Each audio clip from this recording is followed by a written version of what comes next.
Probad y ved. Historia de hoy. Mi talento, mi ministerio. La Biblia está repleta de personas que dedicaron sus vidas a una tarea muy especial: conducir al pueblo de Dios.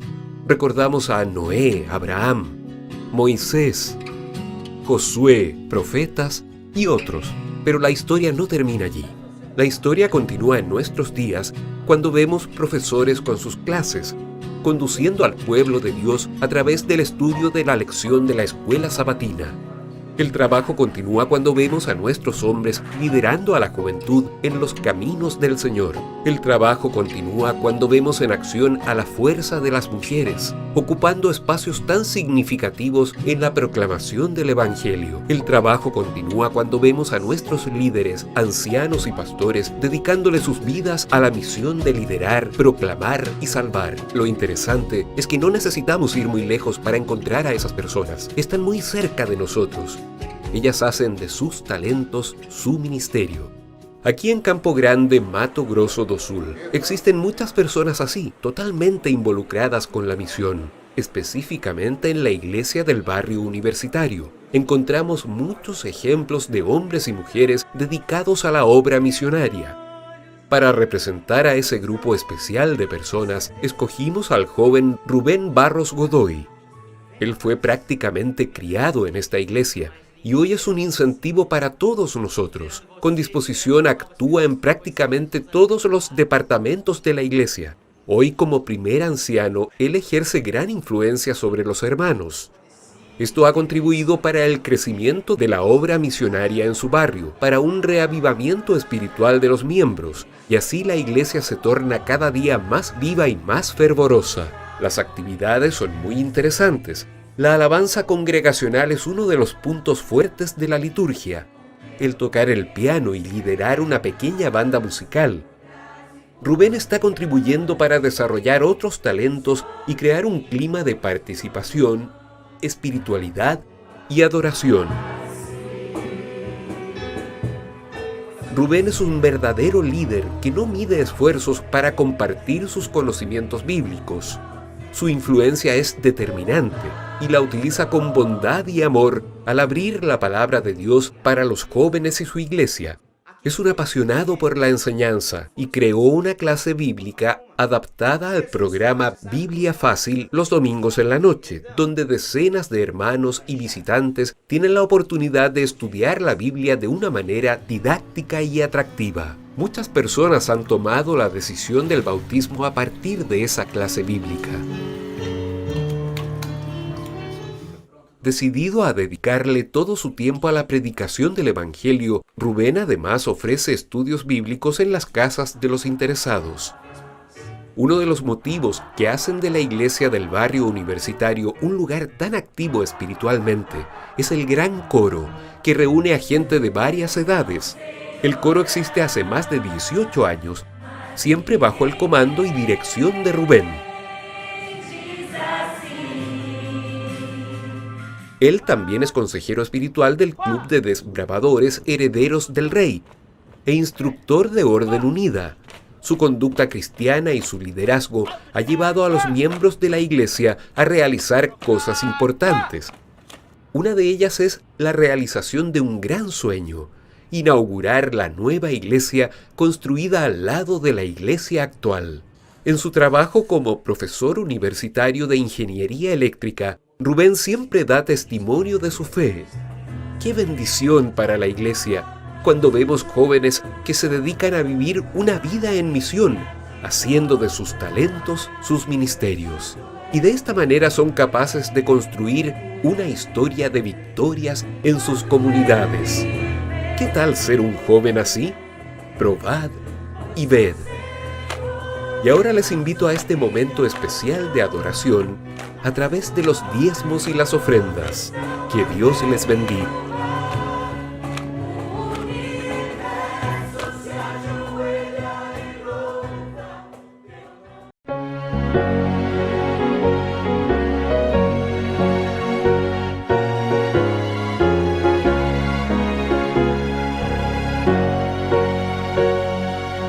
Suenen las palabras obras del buen Salvador, o traedme el diezmo al granero. Aclamad a Cristo, dueño y creador, dadle lo mejor primero.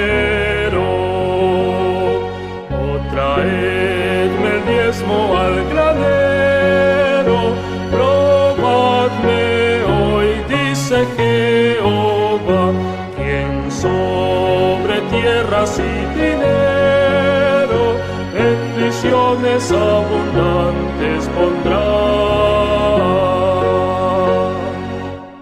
Cristo nuevamente vuelve a decir, con el diezmo y liberal ofrenda, muchos el mensaje hoy podrán oír y hallarán la santa senda.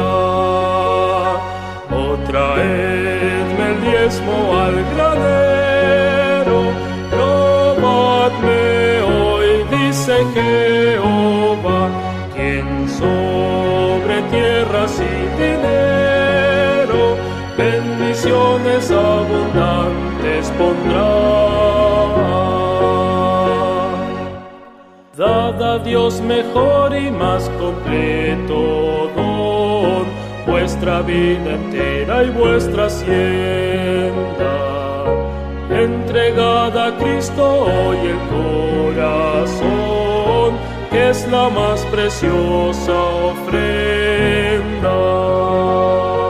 O traedme el diezmo al granero, probadme hoy, dice Jehová, quien sobre tierras y dinero bendiciones abundantes pondrá.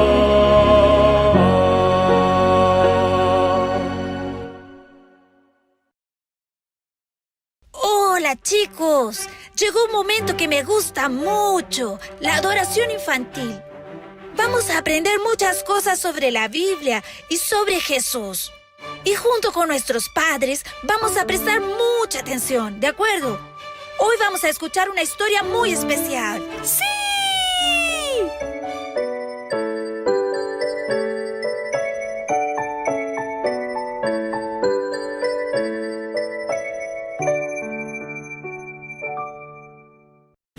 Hola, queridos amiguitos.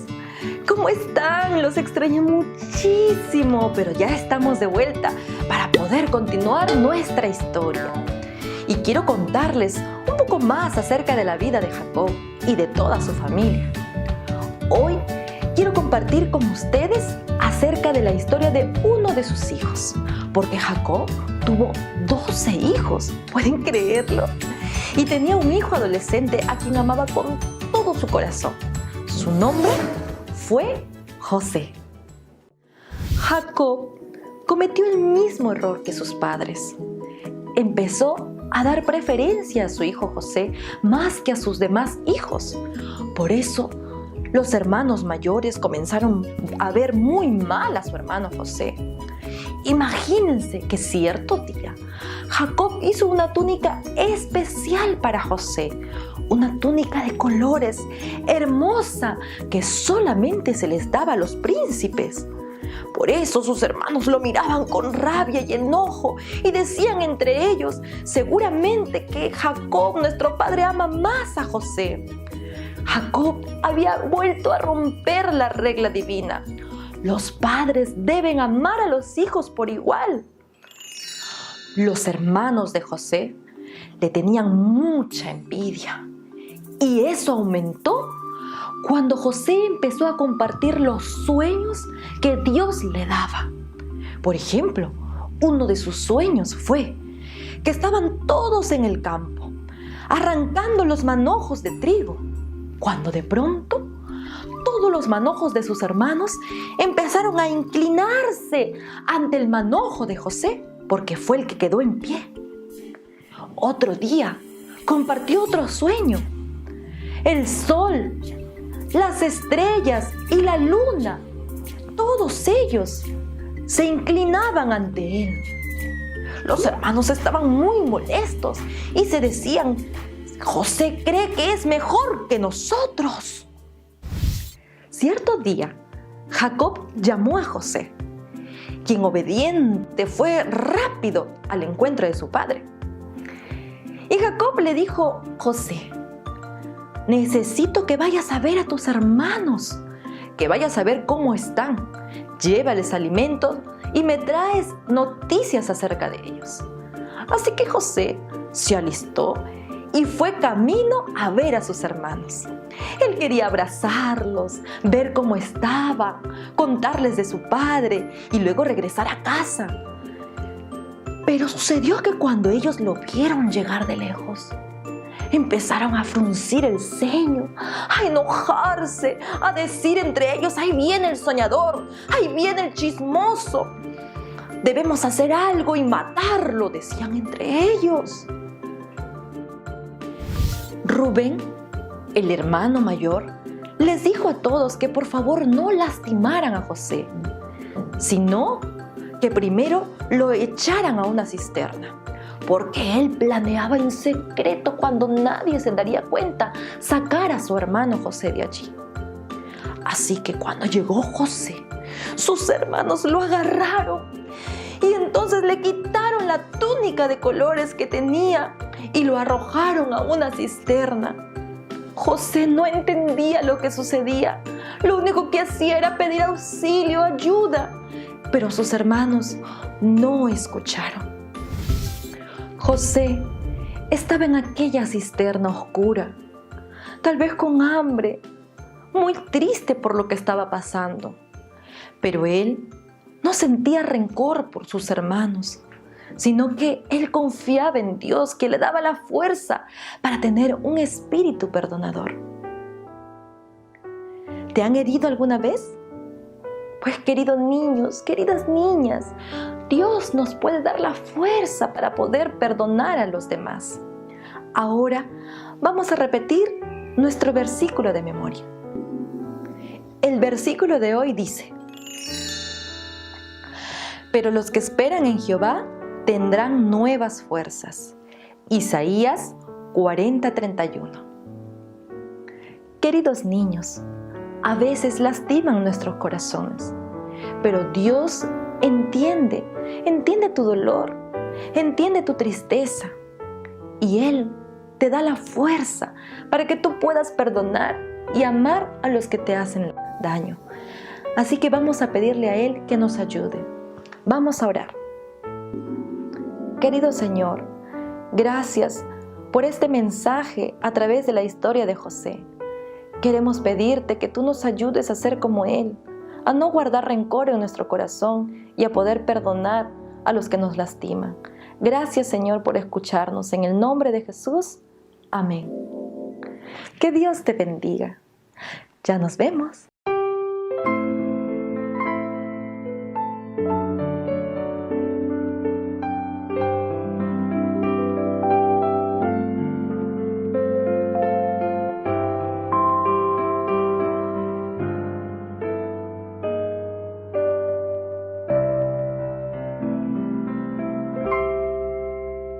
Si paz como un río inunda mi ser, o pruebas azotan mi fe, no importa mi suerte, seguro estaré, pues mi alma está en paz con mi Dios. Tengo paz con mi Dios. Tengo paz con mi Dios.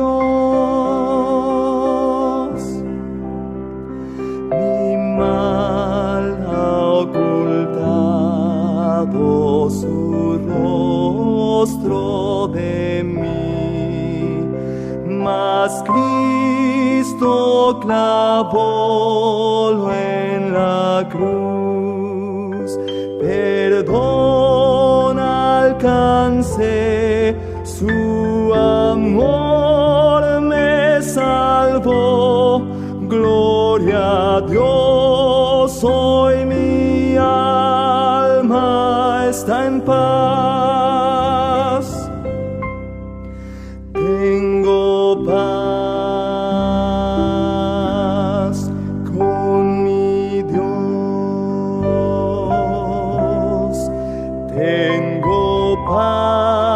Tengo paz con mi Dios.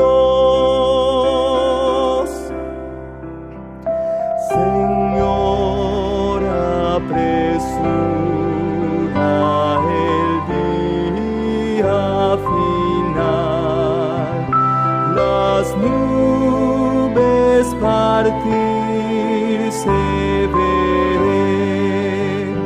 Vendrá el Señor, la trompeta oiré. Gloria a Dios, hoy mi alma está en paz.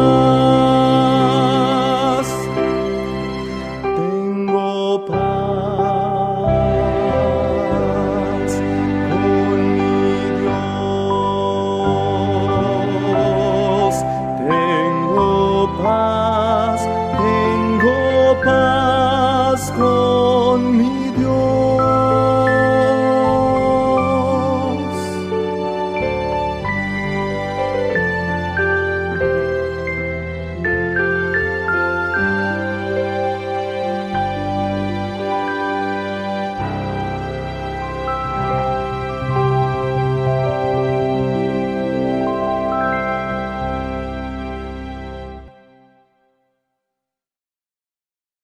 Queridos hermanos y amigos, quiero desearles un muy feliz y bendecido sábado. Al mismo tiempo, quiero también expresar palabras de gratitud a cada uno de los ancianos que los sábados anteriores nos apoyaron presentando el mensaje de la palabra del Señor. Creo que fue muy especial y la iglesia se vio enormemente bendecida y fortalecida con estos mensajes que tenían que ver con la mayordomía cristiana. Vamos a orar como es nuestra costumbre. Incline su rostro para orar. Querido Padre Celestial, queremos agradecer, Señor, porque podemos una vez más adorarle en el Santo Sábado.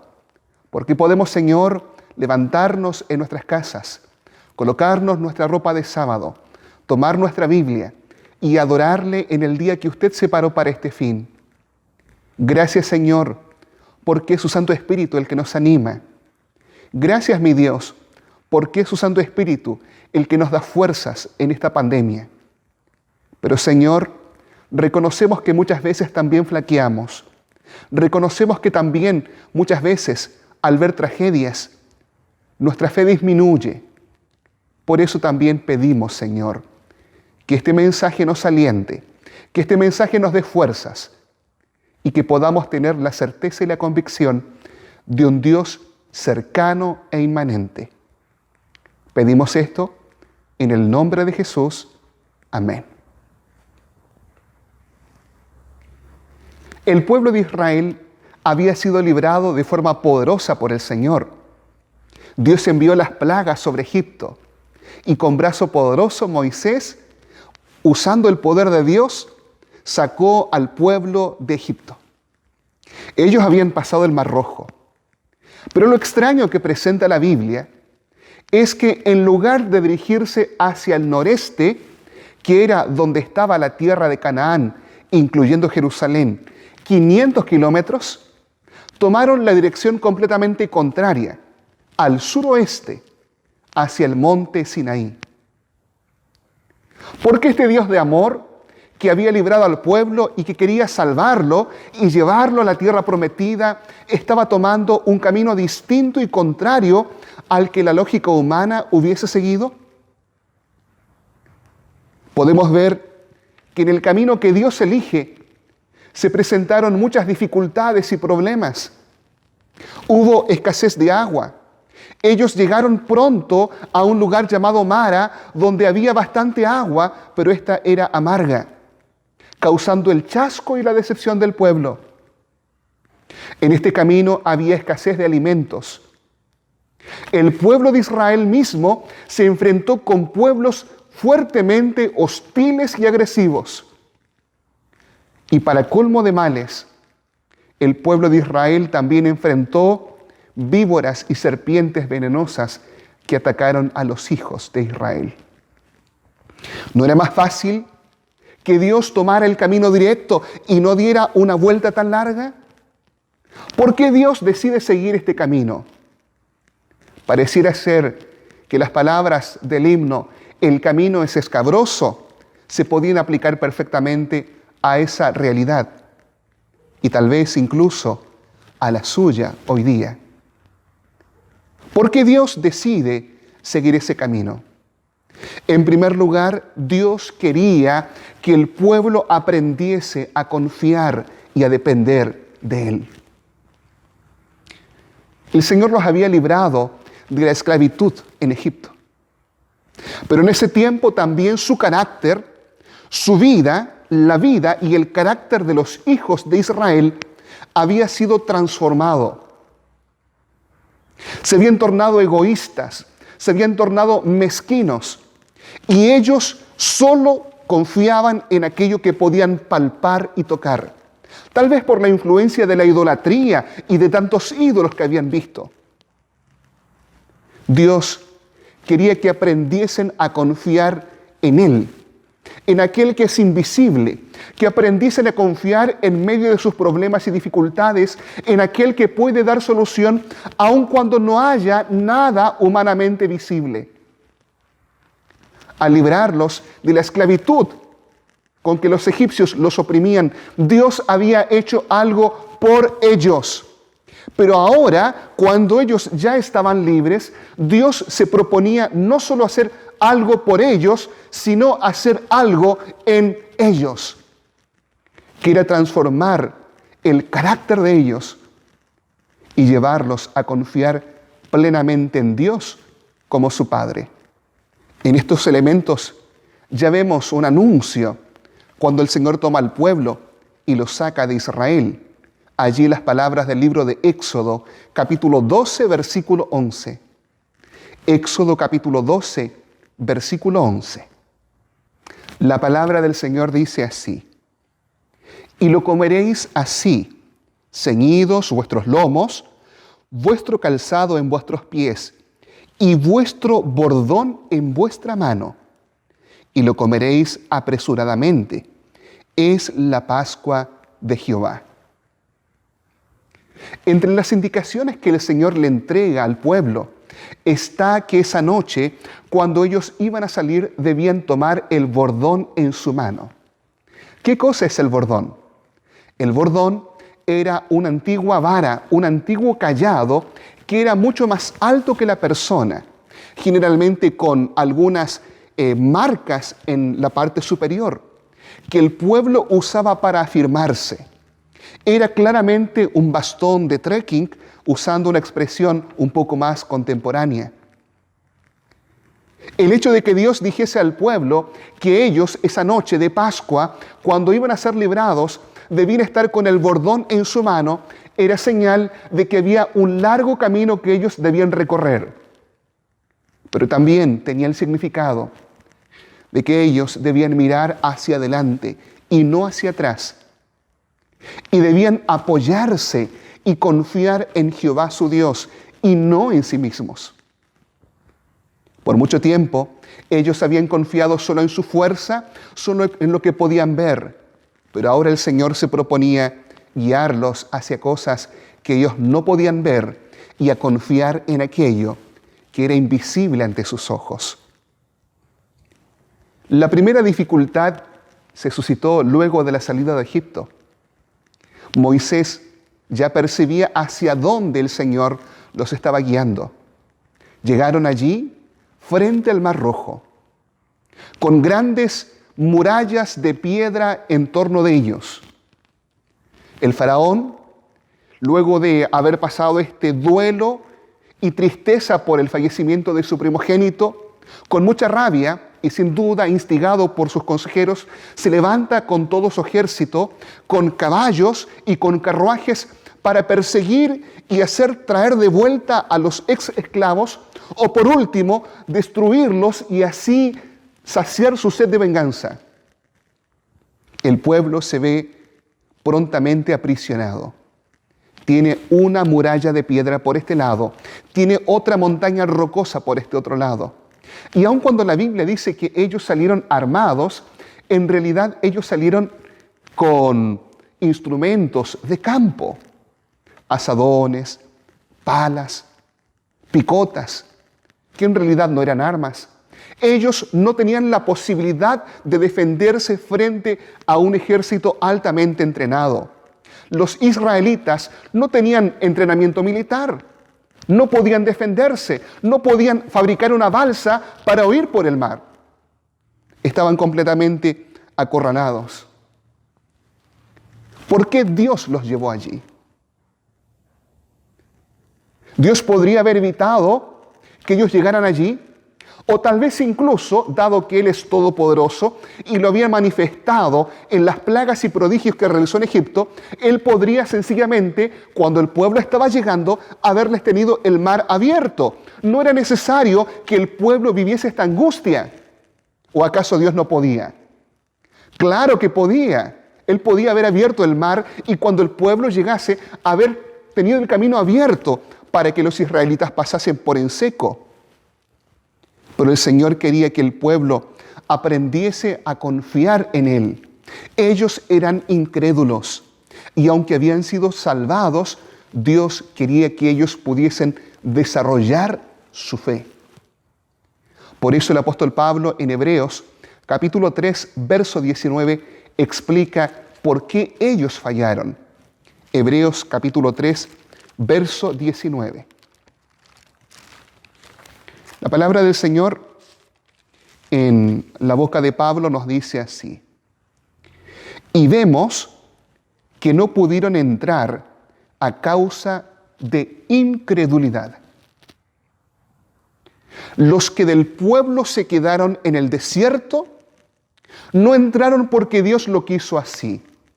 Ellos entraron porque no creyeron ni tuvieron fe en Dios. Por lo tanto, cuando el Señor los lleva allí, Él espera que ellos puedan desarrollar su fe. ¿Cuál hubiese sido el anhelo de Dios?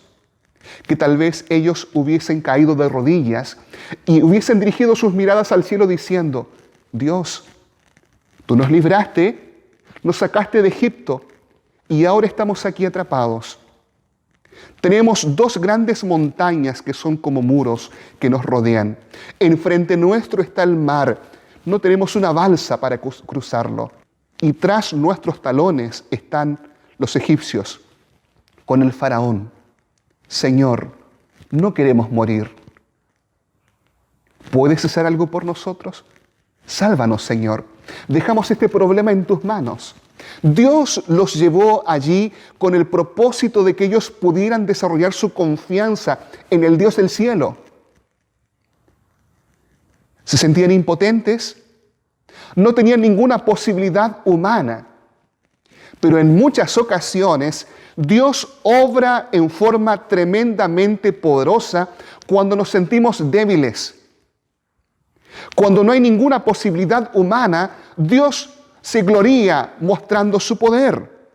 El mismo apóstol Pablo, en 2 de Corintios, capítulo 12, verso 9, explica lo que ocurrió respecto a su propia experiencia.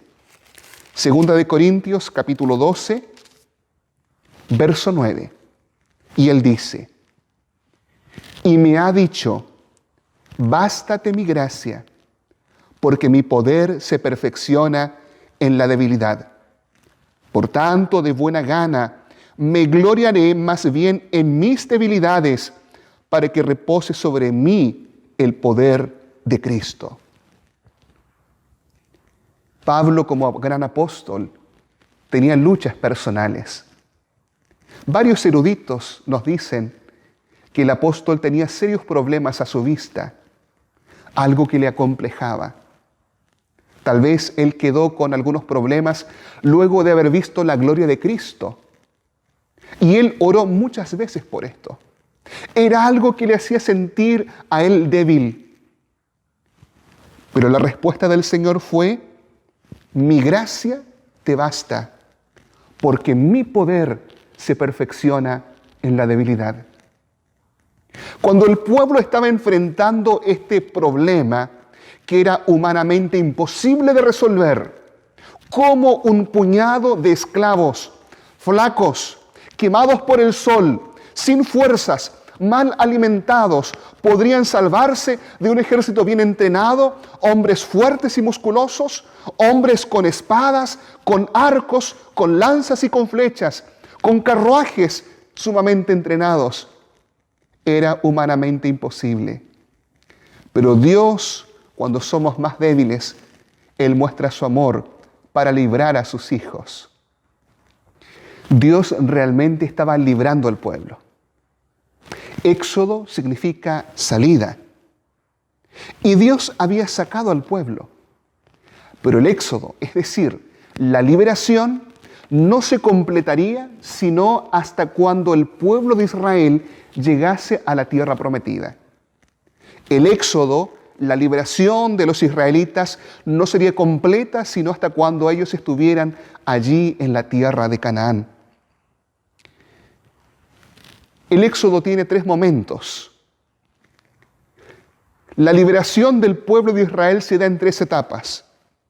En primer lugar, la salida de Egipto, que fue importante. En segundo lugar, la travesía, donde Dios se propone transformar el carácter de ellos y llevarlos a confiar en Él y hacer que su fe pueda aumentar. Y en tercer lugar, la llegada. La salida, la travesía y la llegada. Y en la experiencia de cada cristiano, la salvación y la libertad debe producirse también en 3 etapas, en 3 momentos. La justificación. Cuando nosotros reconocemos nuestra pecaminosidad, que somos esclavos del pecado, debemos acudir al Señor porque solo Dios con su poder y gracia tiene el poder de perdonarnos y librarnos de la esclavitud del pecado. Eso se llama justificación. Pero ahí no termina la experiencia de la salvación. Sigue con una segunda etapa, que es la santificación, la travesía de Egipto a Canaán.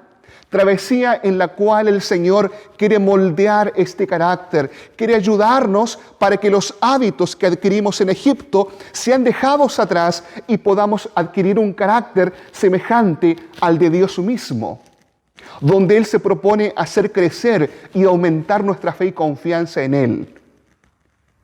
Y la culminación ocurre con la tercera etapa, que es la glorificación.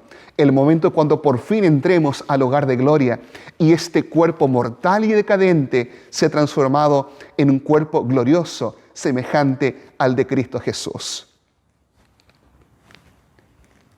Quiero centrarme en la segunda etapa, en la travesía, en la santificación. Decíamos al principio, ¿por qué Dios, en vez de seguir al noreste, que era el camino directo a Canaán, toma el camino al sureste, que era un camino mucho más largo, lleno de dificultades? ¿Por qué Dios permite que hoy, en esta vida, cuando estamos siendo santificados, vivamos tantos problemas?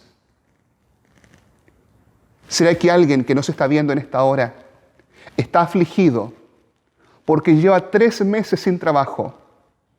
Tiene que pagar arriendo, tiene que pagar luz, tiene que pagar agua, tiene que comprar medicamentos y remedios para un hijo que está enfermo y que no es cubierto por el auge y no sabe de dónde sacar. Tal vez hay alguien que está viviendo una enfermedad terminal, un cáncer. ¿Por qué Dios permite que pasemos por estas circunstancias? Puede ser que haya alguien, como lo he visto muy de cerca, con personas conocidas. Puede ser que haya alguien que haya perdido un ser querido producto de esta pandemia. Esta semana, hermanos, 4 personas me han hablado y me han dicho: pastor, mi madre murió producto del virus, una hermana de Santiago. Otra hermana de acá del sur me dice: mi abuelo y mi tío murieron de esto. Otro colega me dice: una tía murió de esto. Parece que de un momento a otro el mundo cambió. Y vemos como si fuese un gigante que va creciendo. Vivimos con incertidumbre y con miedo. ¿Por qué Dios permite que pasemos por esta travesía tan difícil? Creo que las razones son muy similares por las que Dios permitió que Israel también siguiera ese trayecto. El Señor quiere enseñarnos a confiar y a depender de Él. Un gran teólogo dijo: las pruebas de fuego. ¿Estás viviendo una prueba de fuego? Las pruebas de fuego que nos hacen llorar. Las pruebas de fuego que nos hacen sentir angustia. Las pruebas de fuego que hacen que el sueño se vaya. Las pruebas de fuego transforman a cristianos en cristianos de oro puro. Si estás viviendo una prueba terrible, el fuego está quemando tu vida. Las pruebas de fuego transforman a los cristianos en cristianos de oro puro. Dios está preocupado por la actitud frente a nuestras pruebas. Somos como Job, quien en el libro de Job, capítulo 13, verso 15, viviendo tantas dificultades, la pérdida de sus hijos, la enfermedad en su cuerpo, la pérdida de sus posesiones, dijo así: he aquí, aunque Él me matare, en Él esperaré. Job confiaba implícitamente en Dios. Y ocurriese lo que ocurriese, él iba a confiar en Dios. El Señor quiere que confiemos en Él. El Señor quiere que nosotros coloquemos nuestra confianza en Él. Claro, hay una dimensión que es innegable en el dolor, que está mucho más allá de nuestra comprensión. Hay cosas que ocurren y que no es la voluntad de Dios. Hay cosas que ocurren que están más allá de la voluntad de Dios. Y Jesús lo dijo así claramente en la parábola del trigo y la cizaña, cuando señaló: un enemigo ha hecho esto. Hay muchas cosas que también ocurren en nuestra vida que no es la voluntad del Señor, porque hay un enemigo activo que también causa daño. Pero tal vez uno de los pasajes más citados cuando vivimos momentos de desespero y desgracia es Romanos 8:28. Pero tal vez es uno de los pasajes más mal comprendidos. Leamos por favor este pasaje. Romanos capítulo 8, verso 28. Romanos 8, 28. Dice así: y sabemos que los que aman a Dios, todas las cosas les ayudan a bien. Esto es, los que conforme a su propósito son llamados. En el verso 26, el apóstol comienza hablando de cosas que no sabemos y dice: de igual manera, el Espíritu nos ayuda en nuestra debilidad, pues ¿qué hemos de pedir como conviene? No lo sabemos. Hay muchos detalles en la vida que no sabemos. No entendemos por qué ocurren ciertas cosas. Es más, ni siquiera sabemos pedir correctamente. No sabemos. Pero hay cosas que sí sabemos. Que a los que aman a Dios, todas las cosas les ayudan a bien. Pero aquí hay una condición, hermanos. No es que todas las cosas ayudan a bien a todo el mundo. La condición es que a los que aman a Dios, las cosas les ayudan a bien. ¿Usted ama a Dios? Si usted ama a Dios, si es un hijo de Dios, todas las cosas, buenas y malas, nos ayudan para bien. Pero, ¿qué es este bien? ¿Qué significa? ¿Es salud? ¿Es trabajo? ¿Significa eso que si tal vez hoy día estoy enfrentando un cáncer incurable, significa que Dios me tendrá que curar? ¿O si perdí el trabajo, Dios me dará algo mejor? En muchos casos es así. Pero no siempre ocurre de esa forma. ¿Cuál es el bien? ¿Cuál es el propósito final que Dios tiene? El verso 29 explica para qué Dios permite estas cosas y cuál es el bien que Él tiene como propósito ulterior.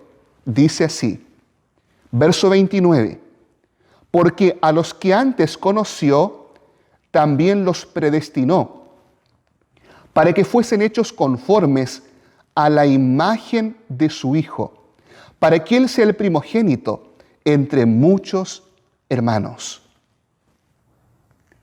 Es decir, el bien que Dios quiere lograr en nuestra vida, al permitir que pasemos estas cosas, nos conduce a un propósito, nuestra salvación eterna. No necesariamente prosperidad material en este mundo, aunque muchas veces Dios también la da. No necesariamente a que nos sanemos, aunque Dios también muchas veces lo hace. El propósito final es el bien que Dios quiere para nosotros. Y es que podamos desarrollar un carácter parecido al de su Hijo Jesús. La sierva de Dios en el libro de la Educación, página 13, señaló lo siguiente. La obra de la redención debía restaurar en el hombre la imagen de su Hacedor, hacerlo volver a la perfección con que había sido creado, promover el desarrollo del cuerpo, la mente y el alma, a fin de que se llevase a cabo el propósito divino de su creación. Este es el objetivo de la educación, el gran objeto de la vida. ¿Cuál es el propósito entonces? Restaurar en el hombre la imagen de su Hacedor. Porque es en el fragor de la batalla, es cuando miramos para todos lados, cuando finalmente podemos llegar a depender más de Dios y depender menos de nosotros. Son esos momentos los que fortalecen y robustecen nuestra confianza en el Todopoderoso. ¿Estamos viviendo momentos difíciles? Dios permite la travesía porque Él quiere reproducir su carácter en su vida y en la mía. Quiero resaltar una frase más del verso 28. Dice el texto, y sabemos que los que aman a Dios, todas las cosas les ayudan a bien. ¿Qué dice? Sabemos. Repito, ¿qué dice? Sabemos. No dice lo sentimos, lo intuimos. No dice eso. Dice sabemos. Porque los hijos de Dios lo sabemos no porque lo sentimos, no porque escuchamos una voz necesariamente, sino porque el Señor en su palabra lo presenta. Sabemos cómo va a terminar todo porque hemos leído la última página de la Biblia y sabemos que toda esta pandemia, sabemos que todo lo que estamos viviendo hoy día tendrá un final feliz para aquellos que aman a Dios. Y aunque muramos en este mundo, aunque suframos dificultades, Cristo está desarrollando en nosotros un carácter de gloria y tiene algo preparado mejor para nosotros que este mundo de dolor, sufrimiento y muerte. Lo sabemos, no lo sentimos. Si usted no lo siente, no importa. Lo sabemos porque Dios lo promete en su palabra. Sabemos que todas las cosas a los que aman a Dios les ayudan a bien. Si no, pregúntele al pobre José, hijo de Jacob. Hijo mimado en casa de su padre, odiado por sus hermanos, vendido como esclavo. ¿Cuánto tiempo habrá orado José? Llegó allí a casa de Potifar y por ser fiel e íntegro, él es llevado a la cárcel. Años después, cuando se encuentre con sus hermanos, él reflexiona en lo siguiente. Génesis capítulo 50, verso 20. Génesis capítulo 50, verso 20. Dice así la palabra del Señor. Vosotros pensasteis mal contra mí, mas Dios lo encaminó a bien para hacer lo que vemos hoy, para mantener en vida a mucho pueblo. Dios siempre se encarga de cumplir su propósito en nosotros. Quiero leer una última cita del Espíritu de Profecía. Discurso Maestro de Jesucristo, página 99. En su gran amor, Dios procura desarrollar en nosotros las gracias preciosas de su Espíritu.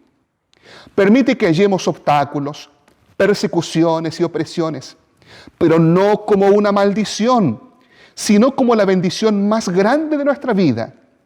Cada tentación resistida, cada aflicción sobrellevada valientemente, nos da una nueva experiencia y nos hace progresar en la tarea de edificar nuestro carácter. Estamos en un peregrinaje. El camino puede ser difícil y escabroso, pero sabemos que Dios está con nosotros.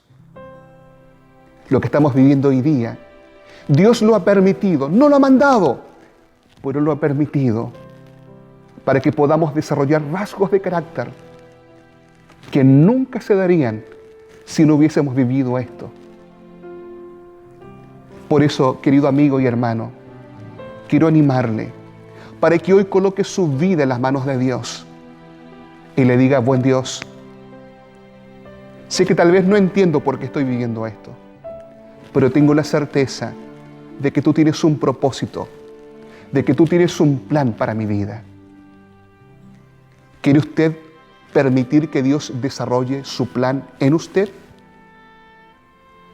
¿Quiere dejar sus preocupaciones, dejar de luchar solo, sola, y dejar todos sus problemas en las manos de un Dios compasivo? El peregrinaje nos ayuda a crecer y a confiar en Dios. Cuando no haya más esperanza, creamos. Cuando no haya salida, creamos. Y cuando aún en este mundo las cosas terminen mal, creamos que en un futuro próximo y cercano, todas las cosas terminarán para bien cuando Cristo regrese a buscar a sus hijos. Creo que debemos pedirle al Señor que nos ayude a desarrollar esa fe y a poner todo cuanto somos en su presencia. ¿Quiere orar conmigo? Oremos. Querido Dios, agradecemos porque tú tienes como propósito no solamente salvarnos, no solamente hacer algo por nosotros, sino también hacer algo en nosotros, que es ayudarnos a desarrollar plena confianza en ti. Te damos gracias, aunque es difícil, por las pruebas que vivimos, por las dificultades que vivimos, porque cuando somos débiles, podemos confiar plenamente en ti y depender más enteramente de tu mano. Señor, ayúdanos a desarrollar un carácter parecido al tuyo. Queremos pronto llegar a Canaán. Y cuando eso ocurra, mirar para atrás y agradecer, porque tú nos conduciste por el mejor camino y porque hemos llegado a casa. Y ninguna de las dificultades que hemos pasado se compararán con el gozo y la alegría que tendremos al vivir en tu presencia. Bendice a tus hijos, a los que están con problemas, con enfermedad, con hambre, con muerte, sin trabajo. Y permite, Señor, que sigamos adelante confiando en tu gracia. Lo rogamos en el nombre de Jesús. Amén. Queridos hermanos, Que la gracia del Señor les acompañe en este sábado. Y recuerden, el Señor está con nosotros. No porque lo sintamos o lo dejemos de sentir, sino porque Él lo ha prometido y Él no falla. Amén.